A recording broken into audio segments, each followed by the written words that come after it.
Alrighty, guys. So today we're just gonna be rambling. I don't know. It's just shop talk or whatever you want to call it. You see my hair? Don't mind it, cause I just woke up. I just woke up. How did that happen?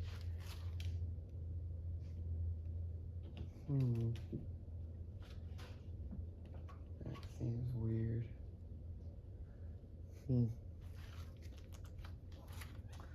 Wonder if something got in here. I don't know. It don't matter. Anyway, what was I talking about? What were we talking about? Can y'all see me?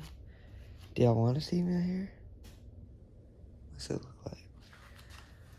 I'm sure y'all can see me like that. Unfortunately, my hair has I don't think it looks horrible. So, yeah, it's early. I'm out here in the shop. As you can probably tell from over here, I got the 590 torn apart. It had an air leak on the gasket from where I reused the gasket, and it tore a little bit, and I just had a little air leak. And it was running fine, but it wouldn't hold a tune for very long.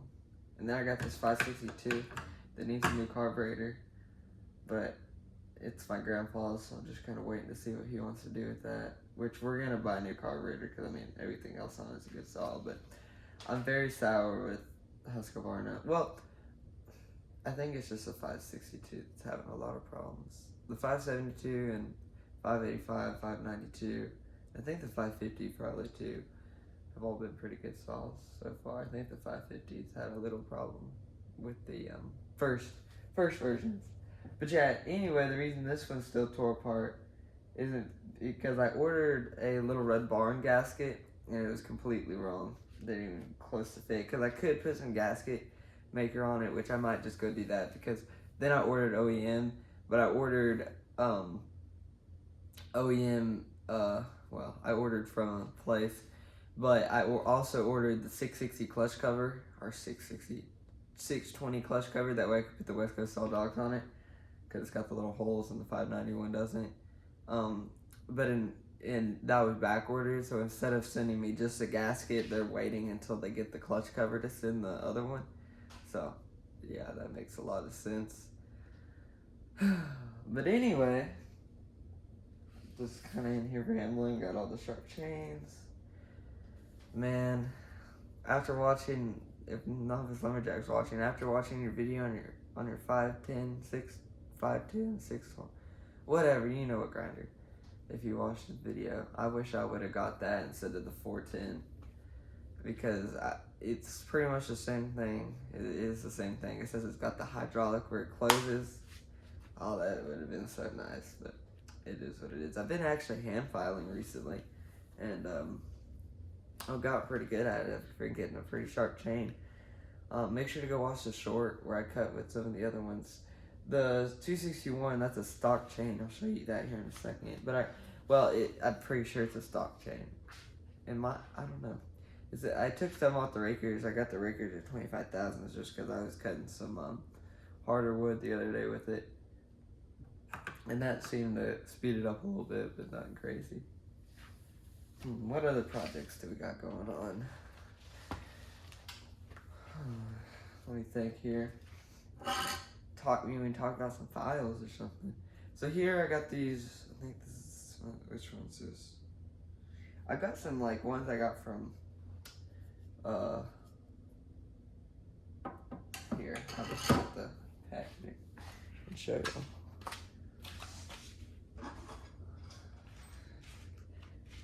Timber Savage. These I got them from the New England Pine booth at Paul Bunyan.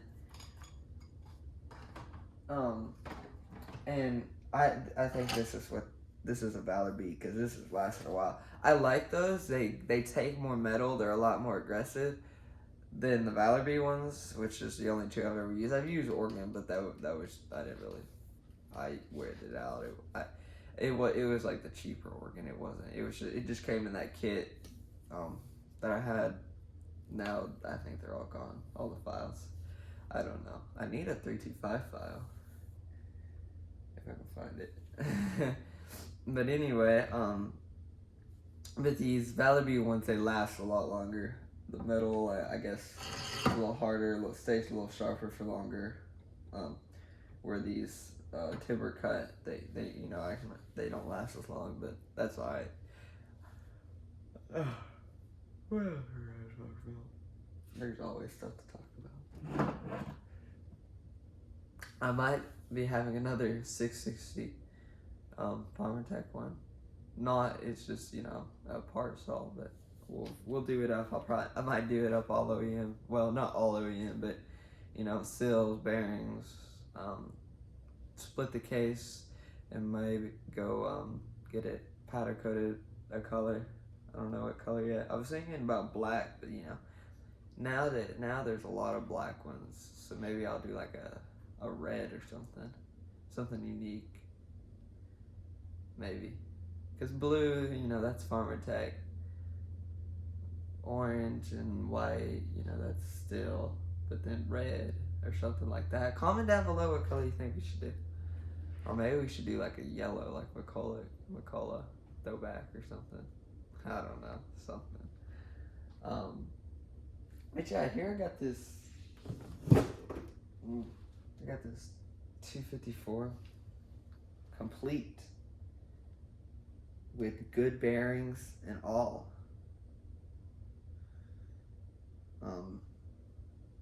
Yeah, I've been trying to get this oil pump off and it won't come off.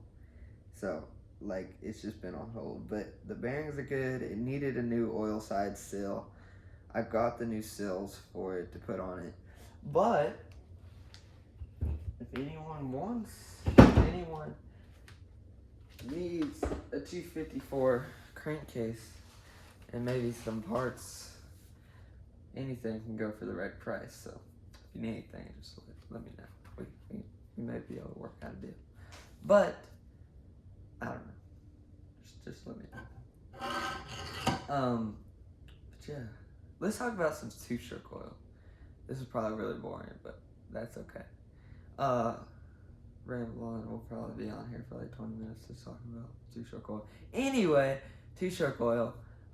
So I've been using. I've got asked a few times what I use. I've been using the Echo Red Armor, but I was using it like 40-1, or pretty close to 40-1, whatever I could mix. But then I got my ratio right, and I've been mixing pretty much everything to 32-1. I don't know. I might keep it. There's one on there for like 36-1, and I might try that out just because the 7310, it likes running. It actually runs a little better at 40-1 than it does at 32-1. I don't know. It just likes. I don't know. Well, it does for me. Maybe it's just something with the way I tuned it. But I need to take the limiter caps out of it, so that's probably the problem because it doesn't even have. It's just got the stock tune. But I've been kind of hesitant to take the limiter caps out just because I've got like 2 months until the warranty, 3 months till the warranty's out. So it's running really good and it's got a sharp chain and it was kind of rich. I don't know. Some people say they go lean, but mine's going rich from the factory. So after I opened the muffler up, it kind of leaned a little bit more out. I mean, not anywhere close to over lean, but it just kind of leaned out a little bit and was cutting them better. It kind of seems to be rich stuff a little bit more, so it's still cutting really good, but it's got to be a sharp chain. But those Echo 7310s, I don't care what you say, but they are very torquey. I've cut a lot of wood with that thing. A lot. And that Sugihara bar is still holding up really well. The letters are starting to wear off of it now, the paint. I've probably got. When I was cutting some pine trees a couple weeks ago, I was felling a bunch of pine trees. I was using a 20-inch bar just because, for me, I'm, a little less, well, I'm not as strong as, so men and, grown men and stuff, so it's a lot harder for me to be out there with like a 28-inch bar cutting down trees. I can do it with a 24, but if it's smaller trees, I can't get it lined up perfect and it's all lopsided with a 28. even sometimes with the 24, you know, I'm having a bad day, or it's a long day at the end of the day, whatever. But anyway, moving on from my weaknesses. What was I gonna say? I don't know. Moving on. Something. You want to talk about some muffler mods? I like some muffler mods. Oh man, what is that? Huh. Interesting. Muffler mods. So make sure to go watch the video I did on the 261 muffler mod. It's only got 100 views, which, you know, that's alright. I'll take it. But make sure to go watch that video because it's a really good video. I mean, it just kind of shows everything I did to it, and I mean, that's a really good muffler mod. The West Coast Solid muffler mod, I mean, it's a muffler mod, it's going to help, but the muffler mod I did on the 261, I mean, that's a muffler mod. I mean, it flows. And actually, I think I got the idea from, heck, there's a lot of people that's done it. I've seen it on Donnie Walker's YouTube channel when he did a muffler mod video a year back, maybe. I got a little inspiration from Mitchell's Backyard Logging because he did. I don't know if he did exactly that. I think he just did one, not the shotgun. I call it, or maybe I think I just call it the shotgun because it looks like two shotgun shells pointed out, but. I don't know, but I think he just did one little pipe coming out on the one side and then just the regular deflector, you know, the stock deflector coming out. But he also did one, he called it the Redneck Bark Box, and that was pretty cool. I was going to try to do that, but I just didn't have the right metals, and I had this on hand because I got a bunch of 3/4 pipe, and then got like an inch, I got 1 inch square pipe. That's why I built the 1 inch square pipe on the Echoes, but in my opinion, I think the square pipe sound is a little better on the Echo. I don't know. I built a lot of that. Well, I built a lot, but I built enough to really. I've done a lot of testing, and you know, built enough to realize that what I'm building works really well.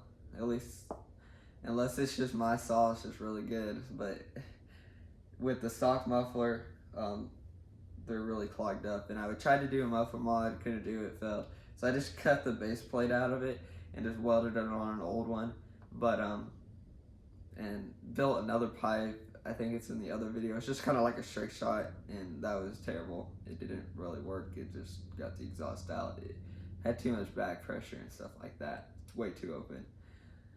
But and then I built another pipe, and it was like a hammerhead design. I built this like last summer. It was like a hammerhead design, but it was straight up and down because I couldn't figure out, and I was just not smart enough to realize that at the time.